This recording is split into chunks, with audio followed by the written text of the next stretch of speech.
Alright, DJI Action 4 versus the new Action 5 Pro. Here are the results I got from testing both cameras over the past few days. Starting with the design, both cameras have more or less the same body design. Both are the exact same size, so all your Action 4 accessories should fit the Action 5 Pro. However, when I tried fitting the Action 5 Pro into my Ulanzi vlog cage, it was slightly harder to insert than the Action 4, but it still fit. The lens glass cover is also the same size on both cameras, so all your Action 4 filters should fit without any problem. I tried fitting my freewheel Action 4 filters on the Action 5 Pro and there was no issue at all. Next, both cameras have front and rear touch displays, but the Action 5 Pro's rear display size has been increased to 2.5 inches versus 2.25 inches, and both of its displays have been upgraded to OLED, which provides deeper blacks, better colors, and an always-on display feature to show the most important information while recording with the camera to save battery life as much as possible. Moving on to power, the Action 5 Pro has a new battery that is the same physical size as the one on the Action 4, but has a higher capacity of 1950 mAh compared to 1770 mAh on the Action 4, and according to DJI, this should provide up to 4 hours of continuous recording battery life. I tested both cameras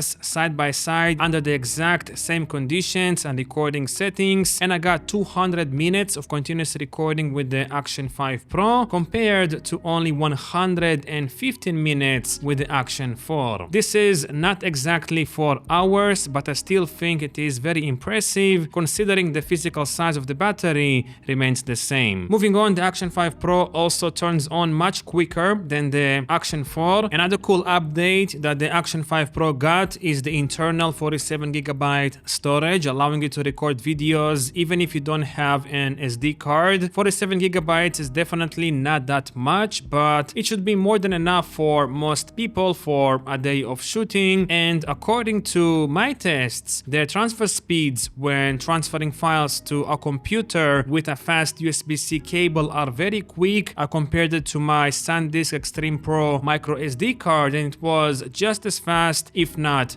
faster. Alright, and this is an audio comparison between the DJI Action 5 Pro and Action 4 without any extra editing in post-production. Everything is going to be straight out of the camera, out of these cameras. And also I've set the audio to stereo on both cameras, and I turned off the wind reduction on both cameras as well. So this is how the audio quality sounds like. I already heard how the audio is from these two cameras, and I think actually the audio on the Action 5 Pro is slightly fuller and richer than on the Action 4. Maybe they're using the same microphones and have just different EQ settings, but to me it sounds slightly better on the Action 5 Pro, but let me know down below what you think. Right, and now the wind reduction is set to standard.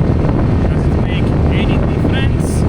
Testing, 1, 2, 3, testing, and of course all the other settings when it comes to exposure and all that is set to automatic except the white balance, which is now set to 6000 kelvins. Alright, and this is how the new high wind reduction setting sounds like on the DJI Action 5 Pro. You do not have this option on the Action 4, so right now I have it set to standard. Do you hear any difference between these cameras? If so, let me know down below, but yeah, hopefully it sounds better. Moving on to stabilization, I tested these cameras in Rocksteady and Rocksteady Plus stabilization modes, and honestly I could not tell which one is better. They both pretty much look identical to me. Moving on to image quality, the Action 5 Pro has the same 1/1 inch sensor size, but now with 40 megapixels instead of 10 megapixels on the Action 4, which will provide a more detailed image and better cropping abilities when editing photos. And according to DJI, the new Action 5 Pro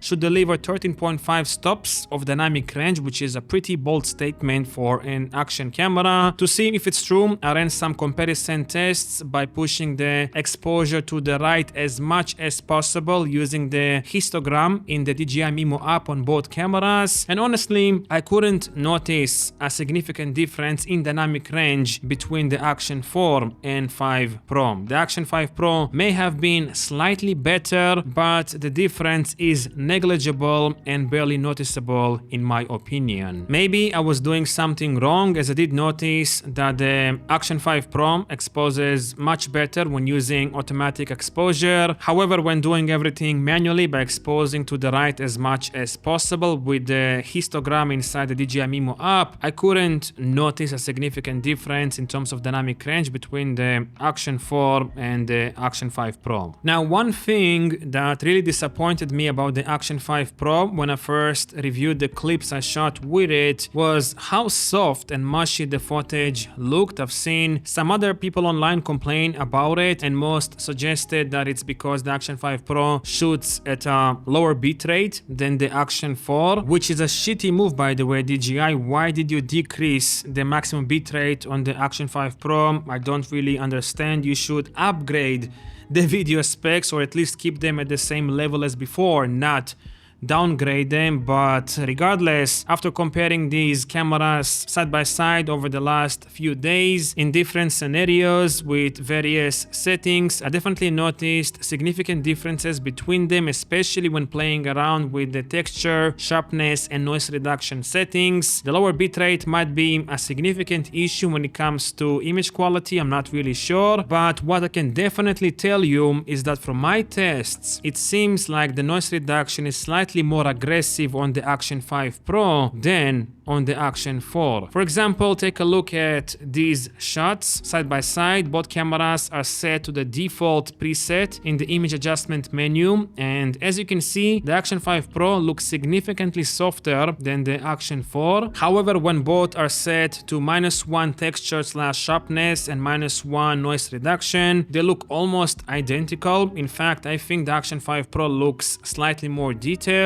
Now, here is how both compare when they are set to -2 texture / sharpness and -1 noise reduction. I still prefer the look of the Action 5 Pro. And finally, here is how they look when everything is set to -2. The Action 5 Pro definitely looks more natural and cleaner to me than the Action 4, with less noise and artifacts in the shadows, which leads me to think that the Action 5 Pro has slightly stronger noise reduction going on in the background than the Action 4, but I'm not really sure. Next, for my tests, the OLED performance of the Action 5 Pro is also significantly better when shooting at high ISOs. For example, here's how both cameras compare when they are set to ISO 6400. In my opinion, the Action 5 Pro looks much cleaner. Now, here is how both compare when they are set to ISO 12800. Here you can see a more significant difference in noise and artifacts in the shadows, and I definitely think the Action 5 Pro looks much better than the Action 4 in terms of